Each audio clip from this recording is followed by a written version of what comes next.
most difficult parts of my life were when I was full of pride and arrogance, and I think I knew it all.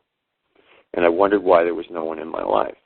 Why? Because I was unable to be any sort of emotional vulnerability. And it basically just kicked everyone out of my life. And so what I thought the world was and what other people thought the world were completely in conflict. And so, and I kind of ran around justifying and rationalizing why other people this and that. And what it did, it just isolated me even further and put me into greater pain until I got to the point I couldn't take the pain. And then I collapsed. And I've collapsed a number of times in my life in bigger or lesser ways. And going through these collapses, I've learned new sources of information, and I change immediately. It's like the power of forgiveness is like magic whiteout. It will change your life, and it'll be like, why was I worried about that? It really does work. And once you understand and start utilizing the power of forgiveness, and forgiveness is not about forgiving yourself. If you've harmed another person, you need to forgive them too. You need to say you're wrong. That's it. It's that simple. Because it doesn't, this new age stuff of like, oh, I forgive myself, and they go out and they keep wreaking havoc. Well, you didn't forgive yourself. You didn't do anything. You're too much of a coward to say you're sorry to another human being. It takes great courage to say you're sorry, to admit that you're wrong.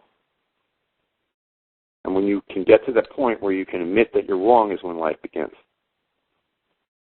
And when you can look at that as a part of your life, it's a part of your toolkit. You know, the thing is, I go in life, I'm going to make some mistakes here.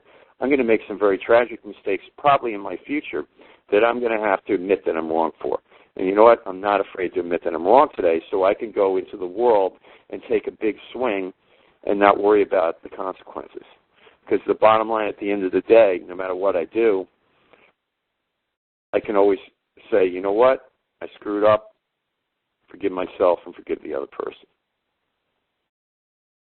I wear life like a loose garment today. It's not a bulletproof vest. And I'm going to turn it over to Bill. I've had enough. I've said enough. Well, Kevin, thanks a lot. I'm going to take a slightly different tack and just go back chronologically a bit and give you an idea of how I evolved and what I was doing here. And I know I've said some of this before, but I think hopefully you'll find some other little nuggets that will be of assistance when I'm through. First of all, the machines were made for one thing and one thing only. They were made to remove negativity, period. I was a destroyed stock trader. I needed to find a way to rehab. The machines evolved over a period of time and got me to the point where I could trade stocks again comfortably. But what was interesting was that trading stocks was a metaphor for dealing with negativity in life. And here's the situation, guys. We have a collapse here that's probably much more significant before it's over with in the 1929 crash. And the reason for that is because the economy is far more leveraged and there's no gold backing in the economy. What that means is all there is under there is paper promises and the taxing ability of the U.S. government. There's no, the gold will only be gotten if it's confiscated from somebody else, and it represents a tiny, tiny little fraction of our overall debt, which we have to other countries and which we have to each other through mortgages, etc., that are not going to be paid off, more than likely. So we're going through a period of debt consolidation, which is what every depression is. And what that essentially means to all of us is that we have to cope with some negative winds that are occurring now and may occur for a significant period of time in the future. I'm not one of the people that can say I can predict the future, but based upon the amount of debt that has not been liquidated yet, in other words, bankruptcy, it's quite possible this could go on for decades. In fact, in the 29s, it did go on for decades. It went on for a complete decade. In fact, the economy really didn't reach a bottom in real terms until 1954. Essentially, it just kept, whether it was through the war or through the crash in 29 or whatever it was, or the depression that ensued afterward, the economy went into a massive period of stagnation, and we did not come out of it from 1932 really till 1954 before we actually started coming at it and moving upward again. And the reason we started moving upward again was because we had decimated every other economy after World War II, and people had no other place to buy their goods but from us. We were the only manufacturing base left, so even that was artificial. Between 54 and 60, let's say 1970, the United States was on this ugly American control thing where we basically controlled everything in the world, except the Soviet Union, and they were a paper tiger. They had a big right arm and no economy to back it up, and so it was basically an artifice, even though they did have nuclear weapons. So the bottom line is that this country's been living on pipe dreams and BS almost since the first of the, well, I would say since I don't know, say 1929, even a little bit before that, really.